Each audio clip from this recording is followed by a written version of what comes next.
Hey, welcome back to the Rock Fantasy Files, and it's good to have everybody back on. I filmed a little episode earlier today that we just reached 5,000 subscribers.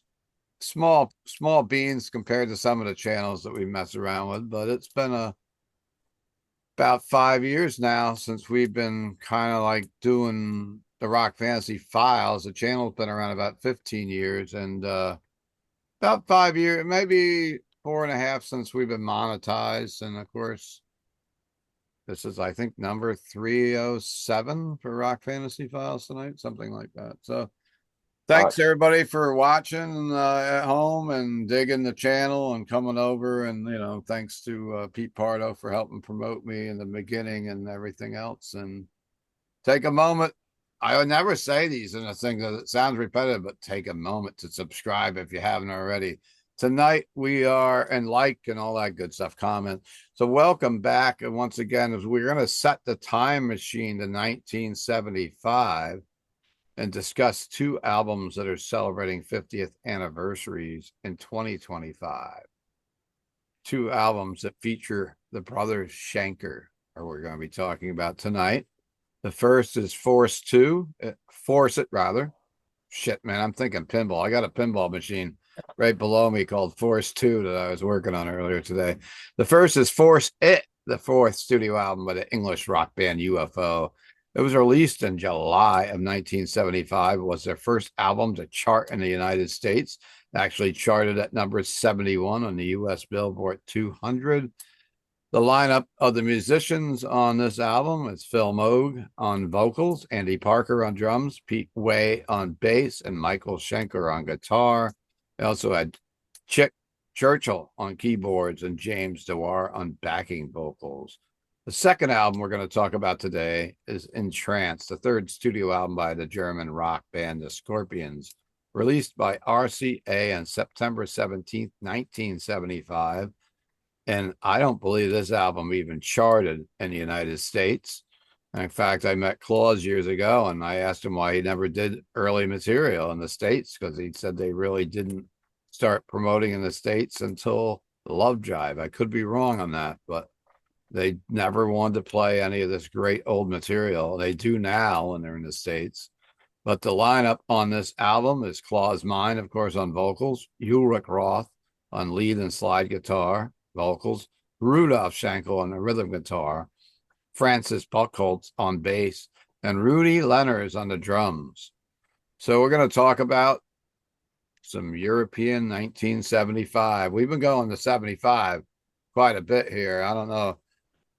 In fact, Denny is actually in the time machine tonight. So tonight I'll welcome everybody in. We got Tony Dio. We got Count Ralphus. We got our Viking that stays up all night from Norway, Ovi. We've got James Delisle, Discondat Records. We got Ed Farsley, Armageddon Productions. And we have Denny Barth, who from the Mighty Aggression, who is joining us tonight, making this truly international. He is in the Philippines right now. So he is just traveling the world and he's not on tour with his band, but he's there for work. But welcome everyone tonight. Well, just go around once, and I think we'll get what you would like to. I guess you're going to talk about what you like about each album, and maybe if you only got money to buy one, which one are you going to pick up tonight? Not really. I guess this is kind of a battle where we'll see who likes what better. But I think I'm going to kick this off with Tony Dio since he's up in my upper right corner right now, upper left corner actually. okay. First one I'm going to talk about is In Trance, and this is a European version of In Trance that I have on RCA. It's a two-on-one album, so you get the Entranced album, and of course we get the boob picture here as well, Yeah. and the you flip it over and it's got the Fly to the Rainbow, which is a horrible album cover. Wow. But you get two on one, and really, but it's a cool piece to have. And I have the original USCD version, and I have the two on one, which you got Virgin Killer and In Trance on a double CD set here. From And Axe Killer, what's that? from Axe Killer Records. Axe Killer, yeah, exactly, yeah. I'm going to talk about the Scorpions in Trance first. I like this record. You know, this that period of the Scorpions, like you were saying, Steve, they didn't really promote it much. And At least not like not in the States. you know, I got into the Scorpions, you know, when I was a teenager. You know, with Blackout, I saw the Love It First Sting tour. You know, just a fan of all that period. And they didn't play any of that stuff. And I used to always see the best of Scorpions tapes in the like discount bin and stuff. And I remember one of my friends said, "Oh yeah, that old Scorpion stuff sucks, man. It doesn't sound anything like the later stuff." So I went for years and didn't even go, you know, check it out at all. And sometime in the early '90s, a friend of mine was telling me how much he really enjoyed it, and she checked some of that stuff out. So I was in like either I think it was the BMG Club, and I ordered you know under one of my fake names. I ended up ordering Best of Scorpions Volume 1 and 2 on CD and got them, and just fell in love with it. Thought it was just great. I was like, yeah, what have I missed here? I was like, this is really good stuff, you know. Mhm. And you know, I ended up, you know, really kind of getting into it then and been a fan ever since. And it's a shame that they don't play a lot of that stuff. I know In Trance is, I mean, actually, Taking My Force is probably my favorite from that period. And I remember I saw Scorpions in 2002 with Deep Purple and Dio, and I was backstage. We had been backstage with Dio, and Scorpions were on stage playing. They were headlining that night. Deep Purple had just played, and I was hoping to meet somebody from Deep Purple. So I'm hanging around backstage, and the Scorpions are playing. And I'm hearing the songs like, oh, I've seen them a bunch of times, whatever. I heard the opening notes that "We'll Burn the Sky." I'm like, fuck this, I'm going out front. I left backstage and went out and watched the rest of the show because and my friends, oh yeah, Deep Purple never came out anyhow, so I didn't miss anything. But going to this album in trance, it starts out with a really hard driving, kind of trippy song called "Dark Lady," which is Yuli Roth written song. I mean, it's really he's singing the verses and Klaus is doing like the backing vocals and chorus, and I thought it was cool that they opened an album with, that they were sharing vocals on like that. Um, you get to the title track is number two track, which I think is just a great track in trance. It's just mesmerizing. I mean, it's just it's real mellow, you know, like I said, mesmerizing, kind of like you're in trance, and then those power chords kick in. Man, it's such a cool song, and it goes over great live. They've actually thrown that in the live set more in recent years. Good sing along track at the end. Um, Life's Like a River. It's got great dual leads when it opens. I love that little part that they do at the beginning. Great ballad on there. Just kind of the sound the Scorpions are going to be kind of known for in the '80s. They could have a power ballad that really wasn't called that in 1975. I mean, because it was a slow song, but it had all these power chords in it and had some heaviness about it, a punch about it, that is. Top of the Bill, I love that riff. That's really cool. I love the way the riff opens on that one, and Yuli's lead comes in really, really cool. Living and Dying is a cool track. It's just another one to ones. It's a slow track with the heavy power chords. Robot Man's got a cool effect at the beginning. I love that. Um, Evening Wind is a really epic track, kind of psychedelic, and it's got a Yuli's got this like crying guitar solo at the end. It's just really neat. Um, and Sun in My Hand is one that they have. That this is one of Yuli's tracks, and Yuli sings lead on this, and it's very. He goes into one of his Hendrix escapades, kind of, because he's a big Hendrix fan. Great guitar work, but the vocals a little less to be desired here. I think he's not a great singer. It works at certain times. Go see Hellcat on Virgin Killer. But Longing for Fire. That song sounds like Rush to me. It sounds like Fly By Night, and it's almost like they came out the same year. Did one hear the other one? You know, but it's a cool song. The vocals just flow so well on that one, and it ends with an instrumental. It's nothing special called Night Lights. But yeah, it's a cool track. It's a cool album. Um, moving on to Force It by UFO. This is my original Chrysalis copy. So this is a U.S. copy. So you got this couple getting it on in the shower. This is the reissue from 2021. It's got the extra tracks and the Yeah. live disc with it that came out. So that was the cover that came out in Europe. You got the couple. You can see the couple. Oh, they kind of like made them like almost like ghosts. You can barely see them on the U.S. version. A friend of mine actually had a version that has a picture of Michael Schenker squared off and like stuck over top of this. On I forgot what pressing it is, but so the album's called Force It, and it's kind of a play on words because if you look, you've got faucets everywhere. So it's like faucet. They're saying, the way some people would pronounce faucet. So I thought that's pretty cool little play on words. But this is the second album they did with Michael Schenker, and it kicks off with Let It Roll, which is a great high energy track. Good riff. I love the harmony leads in that. I mean, the breakdown part is just superb in it. Um, I love that one. It was on the live album, Strangers in the Night, and that was the first time I heard a lot of these songs. Was that version. Track two is Shoot Shoot, and I've always loved that riff. That's just a really just hard driving song with the bass. I mean, Pete Way's bass is just go. He's going to town, man, on the bass licks on that one, and it's one of my favorite UFO songs. Period. Shoot Shoot. High Flyer is a cool ballad. I really like the acoustic tracks that they do like this. My favorite UFO record is Phenomena. And I've got the T-shirt on tonight. The first one, the one before this with Michael. A lot of cool tracks on there, like Time on My Hands, Crystal Light, stuff like that. And that's what High Flyer kind of falls into. Just good, like acoustic type stuff that they would do. And then Michael always has a brilliant solo to bring it out. It's just always really good. Um, Love Lost Love is a good poppy track, good rocking solo in that.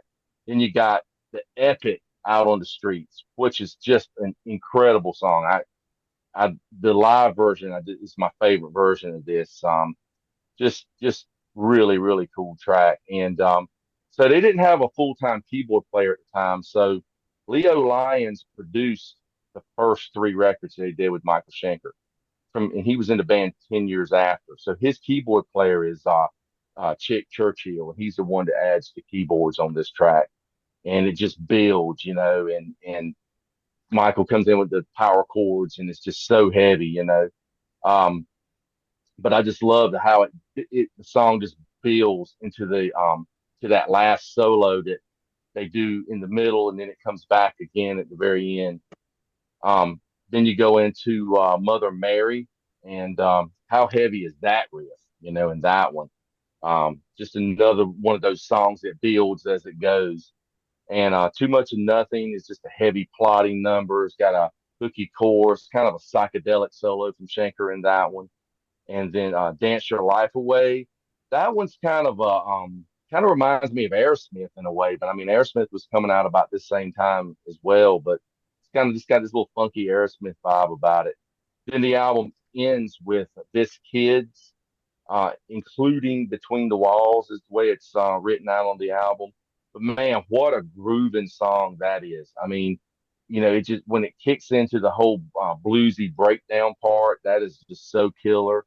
And it's just got a really heavy ending just before it kind of goes into this slow piece that goes into that what they call the Between the Walls section, where Schenker kind of goes in and brings back that space rock sound that he kind of brought in on some of the stuff that was on the Phenomena album. And when you hear a Michael Schenker guitar solo, you know it's Schenker because nobody sounds like him. I mean, he's just got a very identifiable guitar sound. He's got a very identifiable tone about it. You can sing his guitar solos; they're just stuck in your head. And but yeah, this is such a good record. I mean, those first three records that they did with Michael Schenker and Leo Lyons producing, Phenomena, Force It, and No Heavy Petting, they are just like so fierce. It's like such a hungry band, The next two albums that followed, I loved, but they were more sleeker production when they brought in Ron Nevison. And I just these those first three just have so much more bite about them, and I just love them. They don't sound like the later stuff, you know.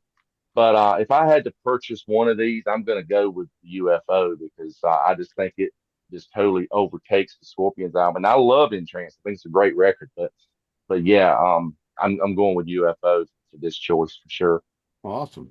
Awesome. I also have found I have Force It on 8 track, but that's one of those ones that we talked about, Steve, that had the cover that went on it. But it says a cool green 8 track, and I have the remastered CD of it as well. Yeah. Yeah, cool, Cool. great record. Yeah, for sure. Nice rundown on both of them you gave us. We're gonna move over to Mr. Count Ralphus to go see what he's got to say tonight. Welcome, Ralph. Hey, yeah, just like exactly like Tony said, I didn't know even about these early 70s albums when I was a kid. My first album I got was Blackout, and I remember Animal Magnetism and Love Drive being around, but Mm-hmm. nothing before that. After anything earlier, none of my friends had it, and I didn't know about it until years later. When I got Tokyo tapes, then I heard like four of the songs end up making it on Tokyo tapes, but and then, Love at First Sting was huge to me when I was a kid. But then they did the Worldwide Live, which was a big, good live album, had some of the older songs on it, Yeah. not the real old songs. But then they went like 4 years till they did that Savage Amusement. And in that time, they just kind of, I mean, by 1988, I'm into death metal by then. So like they just kind Yeah, of, it was such a short window, it seemed like to me. But so yeah, I going back to this stuff, I try to picture it 1975, and I didn't grow up with this album or anything. And I think kicks off really good with that Dark Lady.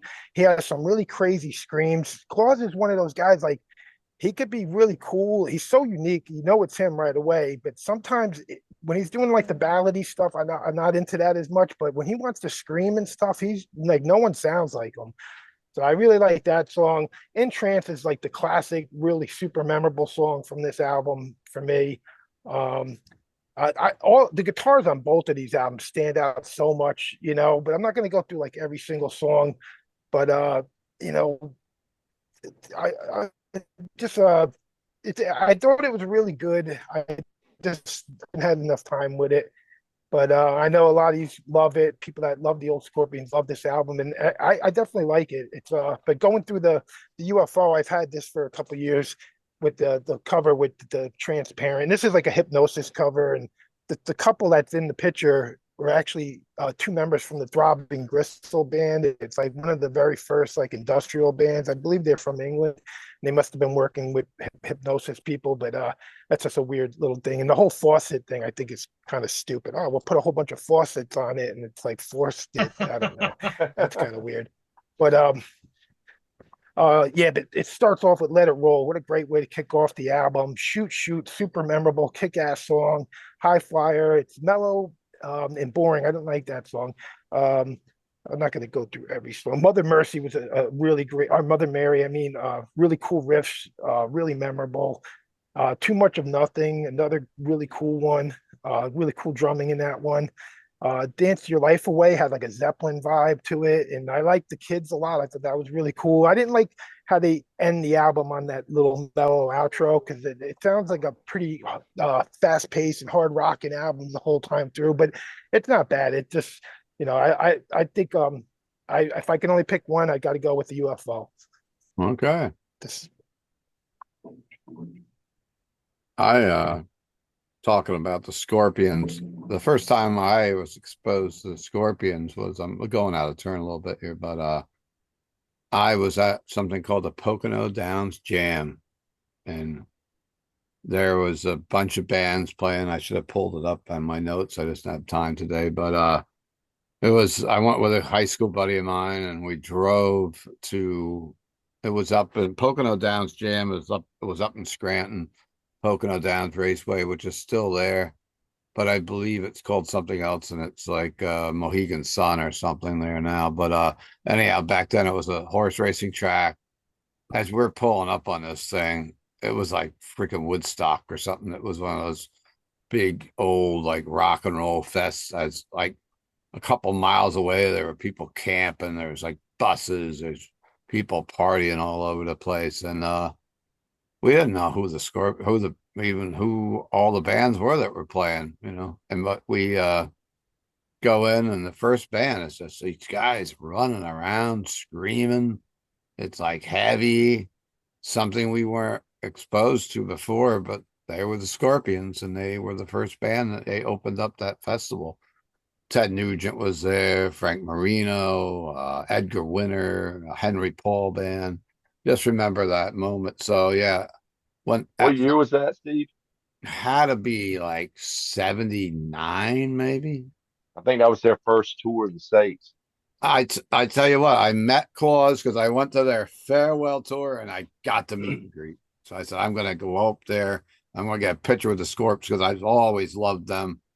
And they were one of my I have so many favorite bands, but they're one of my favorites. And I went up to Claus and I said, you know, I went to this crazy festival. And he goes, you were at our first tour, now you're at our last. Of course, this was freaking probably 12 years ago and they're still playing. But you Yeah, know how they pulled that, and then they brought that album back and they were like, well, we missed you. The fans missed us. And there's a song about it on there. I still like the newer stuff by them too. But anyhow, I'm way out of turn. But you guys were, I just wanted to put that in because I came in. That was, I think, Love Drive. And I asked Claus about it. He goes, you guys never played some of that? And he goes, well, the reason was because we didn't release those albums or tour for those albums in the States. So they only wanted to play. And then later on, they started doing like medleys and whatnot. But anyhow. they got picked up by Labor Krebs Management, which managed Ted Nugent Mm-hmm. and you know a lot of bands like that, Kansas and stuff. So they when they signed them, that was the Love Drive period, and they just brought them to the States and were like, we're gonna make stars out of these guys, you know. Oh, yeah. And then a couple of years later, I saw him with a co-headlining thing with Rainbow. It was like Rainbow Straight Between the Eyes and Scorpions. Yeah, but anyhow, yeah, cool. So I won't give my picks till later, but I'm gonna head over to the tropics and we're gonna talk to Danny Barth over there in the Philippines. He's not the Sasquatch has gone wild. What country is he gonna be in next time? I don't Sasquatch know, man. sightings all over It's the world. pretty hot in the Philippines right now to be a Sasquatch. That's why the I would have to Sasquatch cut his shave, I would hair, I have to guess. shave I would have to shave my fur for sure. Um, yeah, I was not gonna miss the opportunity to talk about UFO and old Scorpions, because both bands, and that period in time, is very important to me. Um, you know, when to me, like bands like Tin Lizzy and UFO and Scorpions, and some of those bands are all like the underdog, or the like, well, the underdog of that period, because in school and friends and everybody was like after Sabbath and Zeppelin and Deep Purple or Aerosmith, Kiss.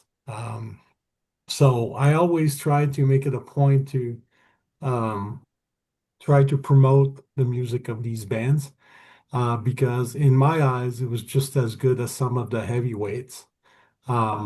And to prove my point, just to talk about Michael Schenker quickly, a lot of people talk about Eddie Van Halen influencing a ton of guitar player, but Michael Schenker probably influenced just as many, including Eddie Van Halen. He influenced the guys in Maiden for sure, Kirk Hammett, and a lot of people from that generation, all were like huge Michael Schenker fans. And this album Forced It. I'll go with Forced It first. Definitely like an album that showcase his lead guitar playing ability. Um, it's really he's got a little bit of Blackmore in the way that he plays, but then his guitar phrasing also touched like a bit like more classical. Well, similar Blackmore had that same vibe as well, but just the way that he his note selection and the way that he built his melodies over rhythm parts. It's never like shredding. It's never, there's no notes that is not um, completely designed to be to sound a certain way. And I know as a guitar player, I could talk about Michael Schenker for hours. I saw him live and it looks so effortless. Like the guy just looks like he's doing anything but playing guitar. And plus he's like quite the character. So when you see him play, he doesn't even look like he's there, like mentally, but his guitar is one with his body. So big fan of Schenker. And this album showcases exactly that. Like if you look at Let It Roll, I always felt like Let It Roll was um, like an early version of Lights Out, similar kind of pattern when it comes to rhythm and things like that, with some like amazing guitar laid on top of the rhythm. Shoot, shoot, like that could have been like if UFO would have been more maybe publicized in the US, could have been a bigger hit. Um, and then a lot of the other songs, like even like Out in the Street, what a classic. And Mother Mary, probably one of the song I listen the most from the UFO catalog. That riff is just a crushing, like the note selection and everything, and the picking. It's just so heavy. Um, a lot of people, like in my circle when I grew up, like they were not a huge fan of Phil Moog's vocal delivery. Um, some people, I don't know why, but some people, because it's not like high pitch like Robert Plant, or it's a more like subtle delivery. Some people were not big fan of his vocals, but I think over the years, like I really acquired like an appreciation of what he did with his vocals. And it's a definite, distinctive sound. Not as percussive and as like impactful as Klaus Meine, but still a delivery that's closer to Phil Lynott, but still very well done. Um, what else I could say about this album? Yeah, like I was exposed to UFO early on. Like that was the first album that I ever purchased from UFO. And similar to Priests and Defenders of Unleash in the East, like I feel like Strangers in the Night for UFO and Tokyo Tapes for Scorpions kind of like damage sometimes a little bit of their back catalog because the live version are even more powerful and more it's you can tell the difference, right? The same as Kiss Alive or some of these albums just like has that little texture in the live delivery that sometimes if you want to listen to a song, I might not go to Force It to listen to it. I'm gonna like be pushed to go on Strangers in the Night and try to go and listen to it. So, Yeah, but on kind its of. own, this album is solid. Um, I like This Kids. And every song has a little different personality as well. It's not like one dimension, kind of like songwriting. So yeah, big fan of UFO. When it comes to Scorpion, like In Trance might as well be called In Transition because I feel like their songwriting kept evolving from Fly to the Rainbow to In Trance and then to Virgin Killer, then Taken by Force. They slowly kind of like went into a direction, and the songwriting kept getting stronger and stronger. Um, big fan of Mr. Eli Roth, like great guitar player as well. And it's like I said, like it's almost like the songwriting was starting to evolve in that direction. And In Trance, not my favorite old school Scorpion, but I put it on still to this day. And it's got its own appeal. I thought like and I think like if I go from In Trance to Virgin Killer, I would say I like Virgin Killer more than In Trance. And if I go to Taken by Force, I would say I like Taken by Force more than Virgin Killer. So that's why I kept seeing that progression. But the band was extremely solid. Distinctive, like against because of vocals, if you hear Scorpions, you know it's Scorpions. same as UFO. But for me, if I have to buy one album, I would buy UFO Force It, All right. because I think it's a stronger album in UFO's catalog. And Scorpions, if you look at that era, they had two follow-up that were just a bit stronger, song over song, if you try to compare. But both album, like 50 years, stand the test of time, and I really strongly suggest to the rock fantasy listeners to go try to listen to these records if they don't know about these records. So my vote goes to UFO. All right. And Absolutely. when you're talking about a lot of these 70s bands, you mentioned the live version. I mean, I always think of Unleashed in the East, and that, like, I True. don't go back. Yeah. If I'm going to listen to an older Priest song, it seems like it's always better on Unleashed. And Strangers in the Night is just such a great live album too. Yeah. And Tokyo Tapes, of course. And I agree with Ralph. I think that's where I really learned. I didn't own any of those records. I think Tokyo Tapes was the first one that I owned, other than like the Love Drive, Animal Magnetism, and stuff going forward. That's the first one I went back to. Yeah. Cool. So we're going to go. Hold on, everyone, because we're going to take off from the Philippines and we're going to land in Norway. Is it slightly Right. colder in Norway, Obi? Yeah, we got the rain. Oh, it's rain. Well, it's been rain. Well, maybe we sent you the rain from here. Oh, it's been raining forever here. I mean, like, we haven't had a touch of summer yet, so Wow. Yep. yeah.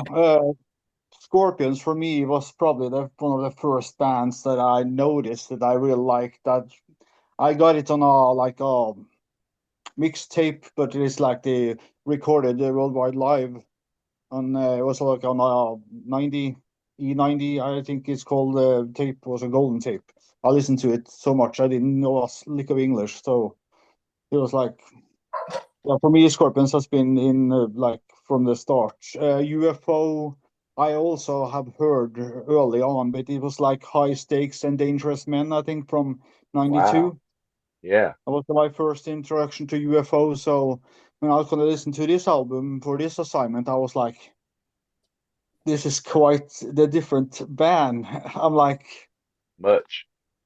yeah, it's like, can you even hear anything from 70 UFO in that album? High No. Stakes? No.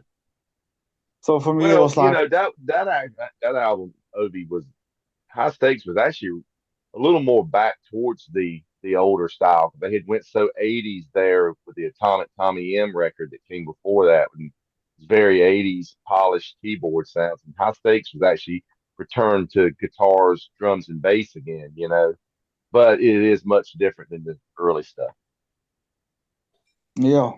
So I tried to listen to this UFO album, and I got the live album you're all talking about, because it was like, was in Sea of Tranquility. Everybody praised it really high and talked about it. So I got that box set with all the recordings of the albums and stuff. And I'm probably gonna swear in church here, but I'm like, it's okay album. I mean, it doesn't catch me. It's like it's the same with the album. I listen to Force It now. None of the songs speaks to me, so it's kind of difficult. I've never listened to UFO as much as I have done this last week, but so I really have tried to get into it. But I guess the parts I really like about it is the parts when you hear Schenker shines through with have the crowd rock, the guitar, and because it's kind of like two bands in a way, because you hear UFO and you hear Schenker and you just have to mash them together.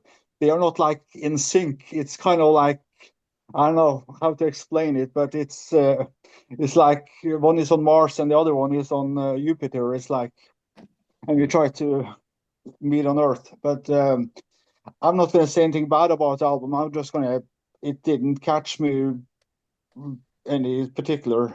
As for Scorpions, In Trance is my favorite Scorpions album of all time. Wow. Yeah. Um, I listened to Fly to the Rainbow, which is I think is a fantastic album because it's the introduction of Uli Jon Roth, and it's very progressive and it's got long songs, and I guess they didn't get any radio time in Germany, so they were told to probably cut down songs a little and lean towards more hard rock and the blues they had on In Trance. And I think they did that in the transition really well. From if you think about Lonesome Crow and Fly to the Rainbow over to In Trance, it's quite a distance. So, but I'm a Uli Roth fan. I think Uli Roth it's better than the both Schenker brothers combined. I think he is. I think he is a maestro. He has the. I don't know if you guys haven't seen the sky guitar he has and stuff. I mean, he plays classical concerts on electric guitar, and he's like, I don't know how. It's like liquid playing. I can't explain it any better because I'm not a guitar player. But um, as for the album, it's kind of unique because it's the first album that had the classic Scorpions logo that we know today. It's also the first album with that drummer Killer did speak about. He also played on Virgin Killer. I like all the songs. I personally like Uli Roth's vocals. I really like Dark Lady because in a way when they sing like two together, it's even enhances close-minded vocals even more because you get a contrast going there. I really like that part, and yeah, I got Uli Roth's Electric Sun. I got his solo stuff, so I'm like, I'm going to go with In Trance, of course. Right. So we got a vote for In Trance finally. Hey, 3-1. All right, so I'm gonna move. We're gonna fly from Norway over to Connecticut and talk to Mr. James Delisle. What is fucking going on? No, I'm So not. I don't own In Trance. um I first got exposed to this album listening to it on YouTube because Night Demon covered a couple of the tracks on this album. Yep. They covered the title track In Trance and Top of the Bill, and I really loved hearing Night Demon do those songs. I didn't know the originals at all, so I went and sought out the originals and sat and listened to this album back then when that Night Demon single had come out.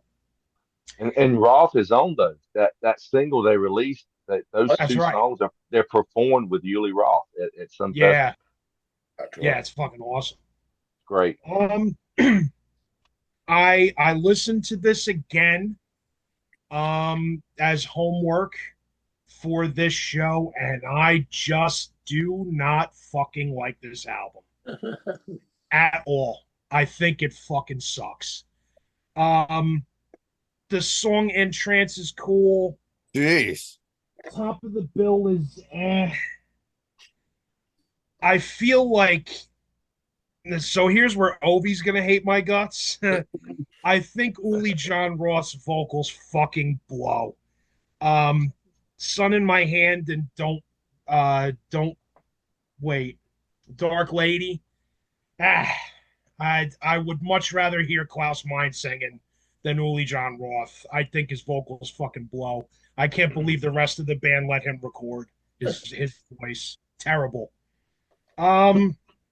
Like a River, Living and Dying, Evening Wind. I feel like all those songs are forgettable. That song Robot Man, the lyrics are so goofy. That chorus, that song from the fucking rules. Robot Man. Oh. Nah. You know, they were learning English as they were going along too. They were having people kind of help them out and stuff. So it's no You have telling what some of the translations are. James, you have a Kiss shirt on. You think they have stupid lyrics sometimes? Well, here's the thing. I love songs about fucking and partying. So there you You go. don't like robots. I thought the lyrics in Robot Man were really goofy. It was hard to get through that song. Yeah, I'm not a fan of this at all. I love 80s Scorpions. I will sit and listen to Worldwide Live all night long. Love it. I love Savage Amusement. I love Blackout. All that 80s shit is fantastic. I do not like this era of the Scorpions. I feel like it's very wimpy. I feel like they're, especially with this album, they're still figuring themselves out, and it's just not there yet. It's not gelling. It's not the songs aren't catchy. The songs aren't memorable. There's nothing that makes me want to rewind it and listen to it again. Just my opinion. I know I'm gonna get fucking slaughtered in the comments, and Wow. that's fine. I thought that guy James was cool in the comments. That's what James, I would now I recommend think he's a real jerk. James, I would recommend checking out the Tokyo tapes live. I mean, there's some slow stuff on there too, but you could probably assemble half of that album that you probably like the live versions better than what you've heard on the studio Okay. version. I'll definitely take you up on that. I have Virgin Killer, and it kind of collects dust in my collection. I really don't listen to it that much. I love the 80s shit and even into the 90s, with like Alien Nation, all that stuff. I like that stuff a lot, man. Mhm. It's just, for me, as they went on, they became way better songwriters. Just my opinion. Well, when Herman Revdale joined the band, he helped with the songwriting a lot as well because Right. he was better with English than they were. Oh, okay. Mhm. So the lyrics got better because of him. Mhm. Isn't he Also, older too, than him? I feel like musically they just got better as they went What were I you don't saying, think the Otis? lyrics ever got better. They were always cheesy lyrics. I thought. on. I thought Herman was a couple of years older than the guys. He may be. Yeah. Yeah, it could be. So as far as UFO, I like this album a lot. I think Phil Mogg has a killer voice. He always reminds me, and I can't remember the dude's name, but the singer of the Guess Who really reminds me of that dude a lot. There's a Burton lot of Cummings? times. What's that? Burton Cummings? Yeah, Or is it Randy Bachman? Maybe Randy Bachman. yeah, Yeah, maybe Randy Randy. Bachman. Yeah. There's a lot of times where I go into the record store to relieve my boss, and he's playing the Guess Who, and I'm like, "What's this UFO record I haven't heard before?" And he's like, "Ah, it's the fucking Guess Who." And it Yeah. really, like, it takes me by surprise. I'm like, "Holy shit!" Yeah, I love Phil Mogg's voice. Out in the Street, we talked about that song. Great tune, cool, trippy, floaty piano, rocking parts in it. Great song. High Flyer is an awesome ballad. And speaking of high, that's a great song to listen to when you are under the influence of leafy green medicinal herbs. I Um, forgot to mention it for James was a bass player, but Pete Way is no slouch on bass and a yes, huge Amazing. influence on Steve God, Harris. yeah. yes, yes. Yeah. I was just about to praise him and talk about him. Pete Way rules on this album and on all the early UFO stuff. I fucking love his playing. And he stands out so well in the production on this, too. They didn't bury him underneath Michael Schenker's guitar. He really stands out. Love it. Pete Way fucking rocks. Mother Mary, fantastic song. Vicious riffs. Of course, we all love that one. Too Much and Nothing is a standout track on this one for me, too. It's great guitar shit in it. And This Kids is a great way to end the record. That song reminds me, riff wise, so much of Led Zeppelin. Really big Jimmy Page riffs in that song. And I think it's just fantastic. Yeah, so if I have the money to walk into Rock Fantasy Record Store and buy one of these albums, it's definitely 100% going to be Force It. Um, like Count Ralph has said, the cover for this album is a little friggin' weird and goofy. I get it, the hypnosis thing. I love the cover to In Trance. I would wear that T-shirt every day. It's an awesome album cover. It's It is. fantastic. I would Yep. wear that fucking T-shirt every day, especially over the UFO record. But I just think that record stinks. So there we go. The US version, they blacked out the boob Yeah. picture. Yeah. There was some outtakes from this came out a couple years ago. At least one outtake came out Huh. with a girl. But cool shot for sure. Yeah. I actually had The Canada version of Force It had the couple naked on the. You could see it. It was not shaded in Canada either. Yeah, mm, Oh wow. more like that. Yeah. I actually had Brian Slagle buy an In Trance t-shirt for me when we were doing Pete Pardo shows back in the pandemic. It's like, oh, That's great. You got one of those? He's like, yeah. I bought a Fly to the Rainbow shirt from you first time I went to your shop. We do, yeah. I haven't been able to get any of those old Scorpion shirts lately, but for a while there was a company that was making them. Yeah. Are Had to there check any those of too. you to wear the original Virgin Killer cover T-shirts? Mm. No, I don't Yeah, want no that. thanks. Ideally, guys. I No have the thanks. album, but I don't want it on a T-shirt. No. All right. Well, James is going to get some hate, probably hating on them Scorpions, hating on the Trance, hating on the Robot Man. Even come on. Oh, terrible. Anyhow, let's go on over to Ed Farsley here in Armageddon Productions and see what he has to say. Yeah, about these 250 albums. Wow. 1975 really was a great year. Glad I was around. Not quite listening to these albums at that time, but UFO, fantastic band, but I have to admit, it's a band that I'm not nearly as familiar with as I should be. I got into the later albums. I really didn't hear them until probably the mid 80s. Started listening to them, got into the popular stuff, got those albums, liked them, but it wasn't a band that I really would re-listen to and all. Again, by mid 80s, I was into thrash metal. So that's pretty much all I was listening to, even the heavy metal stuff. So UFO was a band on the back burner that I never really dove into. This album, I haven't listened to in a long time. Again, the later albums I'm a lot more familiar with, and I have them, and I've listened to them a lot more, years ago. But this album is not an album that I really listened to a lot back in the day or going in the last 30, 40, 50 years.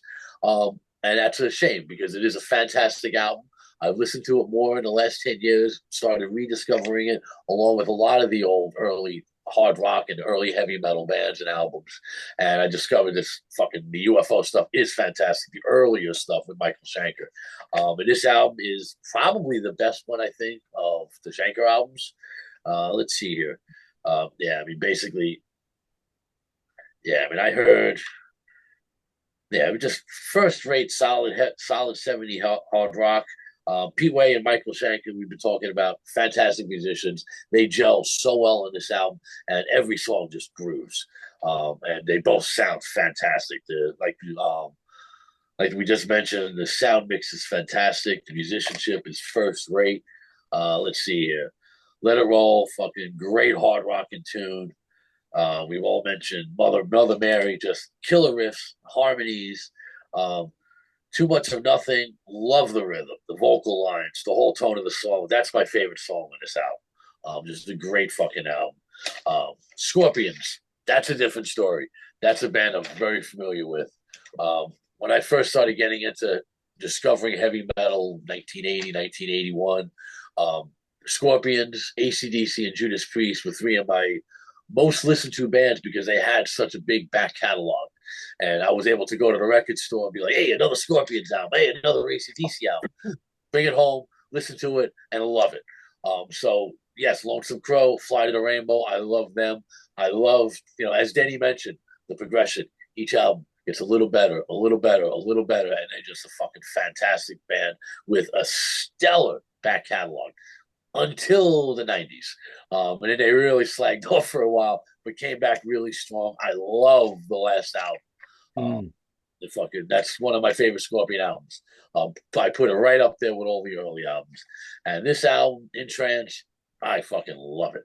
I loved it 50, well, I would say 50 years ago, 45 years ago when I first discovered it. And I've listened to it. I've never really stopped listening to it. It's just, like I said, one of my favorite albums. The song In Trance is, if not top five, top seven Scorpion songs. Again, I love it. I'm so happy they started doing it live. And it's just a brilliant song. It sounds so incredible live. Let's see here.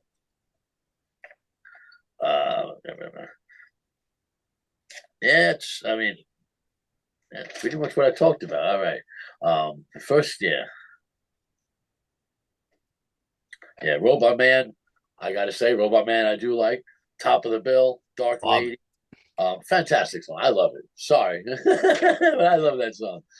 Uli's vocals are good, but not Claw's mine. And I agree, Claw should be singing all the songs. Literally should do some backup vocals, some harmonizing, absolutely, but stick to the vocals to Claws. If I went to a record store and I would love to buy the UFO, but In Trance, 100%, anytime, every time. Great fucking band, great album. Nice. All right. So Ooh, that leaves killer. me, I guess. Right now we got UFO with 4 and Scorpions with 2. But as I made my notes, I've been listening to these albums all week. I started because Chris Allen once taught me, if you're doing an assignment, get all your work done right away. Because if you get busy, then you have to wait last minute. So I tried doing that this week. I said, let me start doing my notes on Thursday and start listening to the albums a lot, which I did. And the UFO album, I never owned that back in the day. I started out with the 8-track of Strangers in the Night, and I had Lights Out. And I saw UFO opening up for Pat Travers and Cheap Trick, and I'm not quite sure exactly what year it is. I think we talked about it on the program before. But I did see, that was my exposure to UFO pretty much. And if I go over that album, I mean, yeah, Michael Schenker's guitar work on that album is just great. Like when it kicks off with Let It Roll and Out in the Street, just such good stuff. Mother Mary, that would be the 3 songs I would pick off the album. I kind of lose interest on that album towards the end. I do not like that last song very much. In fact, to the point where I was listening to it at the gym. I'm like, okay, listen a little bit of it. I listened to this album probably 5-6 times this week. And that one I kind of was at Million Miles or something. I just didn't get into it too much. But I think it's a great album. I'd say it's probably an 8 out of 10 of a UFO record. And like it's like you guys were saying, Michael Schenker's guitar work on these albums are just great. But as now I go to talk about the Scorpions, and I did not bring my UFO album home. I have the 2021 reissue, and I thought I had it here, but it must have been up at the shop. In Trance, I think it's just an epic song. I like Life's Like a River because people were talking about them having like kind of silly lyrics. I mean, that's not a silly lyric song at all. Yeah, very deep. It's a deep song talking about life. Yeah. And then Top of the Bill. I don't know if you've ever seen like that. There's footage of that. I think they did a video for that song. And these guys are just crazy looking and crazy acting in the mid-70s. It's actually Claws. And Claw's dance moves. I mean, just look at them on here. So I remember seeing some videos, and I'm going to be the exact opposite of James tonight. One of the reason I said I like this album better is because it has Robot Man. I think that song just kicks ass, and I love the live version on Tokyo Tapes. James, you've never even heard Tokyo Tapes. We gotta work on you for that. So it's like it's a Robot Man. So anyhow, I dig that a lot, and if I'm picking one album, I'm going with the Scorps. Just because I like that band much better than UFO. I do love some UFO records, but I've always been more partial to the Scorpions. And as I look, like Rock Believer was the last album they did. I was thinking about you guys were talking about the catalog. I really like Sting in the Tail, which came out in like 2010. That was pretty solid. That's good. Yeah, that was good. That one that James mentioned, Alien Nation record. What was it called? yeah, Face I'm the looking Face Heat. the at Heat. Yeah, that had some good stuff on it. After another album that the two really previous ones, they're real wasn't popular. well, Yeah. came out in 2007, who I like a lot, is Humanity One. I like that record a lot. Never heard that one. I don't think I heard Yeah, that. take a listen to it. I think there's a couple that came out, like I kind of like Crazy World, and then Pure Instinct, kind of, and Eye to an Eye, Unbreakable. Some of those were kind of really overlooked, I think, and then maybe for good reason. A couple of them I revisited all the stuff for a while because I kind of fell off of them, kind of a little bit like with Ralph. Started listening to the heavier stuff because it did take 4 years for them to put an album out in the 80s. Unbreakable Yeah. was their return to form album. It's their That was kind of good. comeback after Yeah, the 90s. Isn't yeah, the one, yeah. on Crazy World, isn't that from a movie? One of them's a movie soundtrack, I think. I think it is Crazy World. Yeah. I don't know. Well, But Crazy World was the anyhow, one that had. That was the one that had Winds of Change on it. Yeah, Winds of Change is on that Was one. a big yeah, Winds breakout of song Change, for which me. is, of That's an course, is international song.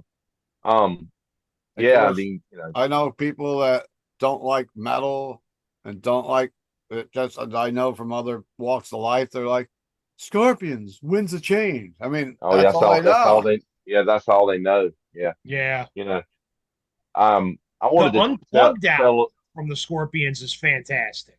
the What's that? what? The Unplugged album. Yeah. The Scorpions have an MTV Unplugged album that's fucking I've brilliant. seen the video for that. But they don't. They're not doing Robot Man Unplugged. No, they're not. No, they are They not. do it. Thank They do in trance. Yeah. They do in trance. Yeah, with a great But female singer. funny little story I was going to say. I was working a Kiss show once, and I was backstage standing outside a production office, and Gene, and Paul were kind of like had been in and out several times, and Paul was sitting outside, and Eric Singer walks by, and I'm wearing this shirt. He goes, "Now that was a great band, UFO." And Paul Stanley says, "Huh, yeah, they opened some shows for us once. I didn't think the singer had any pizzazz at all." And Eric goes, "Well, the guitar player was Michael Schenker. That was the star of the band." And Paul's like, "I don't think Michael Schenker was playing guitar with them when they opened for us. So it must have been like Paul Chapman or something later on or something." Yeah. You know, and these deluxe editions that Chrysalis or whoever Universal, I guess, owns them now. They've been putting out every album. They do these deluxe albums now with a live album. Some of them are triple vinyl, some of them are double. Wasn't that a record store day piece? I think it was, right? No, It they're just wasn't. I remember. I thought it was a record store day, but I remember. they've done getting that in and selling a couple of them. they've done they've done Phenomena, they did Force It, they've done No Heavy Pet, and that was a triple album because they had Yeah. 2 live albums in it. They've done Lights Out and Obsession, and of course they did the Strangers in the Night. They did a CD box set that had all the recordings, and they're That's getting what ready Ovi to was talking about. they're Ovi getting was ready to talking about release the first post Schenker record. They're getting ready to put out No Place to Run as a deluxe edition with a live album after Paul Chapman had replaced Schenker. And I like the Paul Chapman era stuff. I thought it was some good stuff. Matter of No fact, Place to Run is a fucking great album. when I first got into UFO, I was probably about like 18, 19 years old, and there's a guy who hung out in our group, and he was about 15 years older than me. And I started turning him on to Exodus, Nuclear Assault, and stuff like that. And he was turning me on to Uriah Heep and UFO. And the first UFO records he gave me to listen to were Mechanics and The Wild, Willing, and Innocent, which are 2 Paul Chapman records. Then he loaned me Strangers in the Night, and that's when I really fell in love with him. I started going out and getting my own stuff. So for those that are watching it aren't aware, what was the last album that Michael Schenker appeared on? They did a reunion in like 1993. Mm. Did a new album in '95 called Walk on Water, which is an incredible record, great comeback record. They did two more after that. Covenant and Sharks were the last two he played on, and they were okay, but kind of uninspired. That was kind of when he was going through a rough patch in life again, Yeah, okay. which he And happens to have every 5 years or so.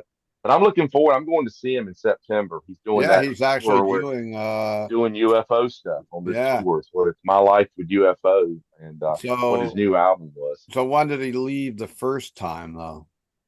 He left in '77 or went AWOL. They found him. He came back. He did the Obsession album, the live album. Then he left again.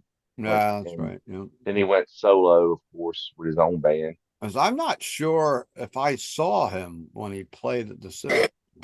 Right, I have to look into that. It was funny when he would go AWOL, they would bring Paul Chapman. The funny thing with Paul Chapman was in the band in '74. Mm. When they did the Phenomena record, they had two guitar players. They tried at one point. I've got a live BBC recording where they've got both guitars. There are Yep, two yep. guitars in the mix.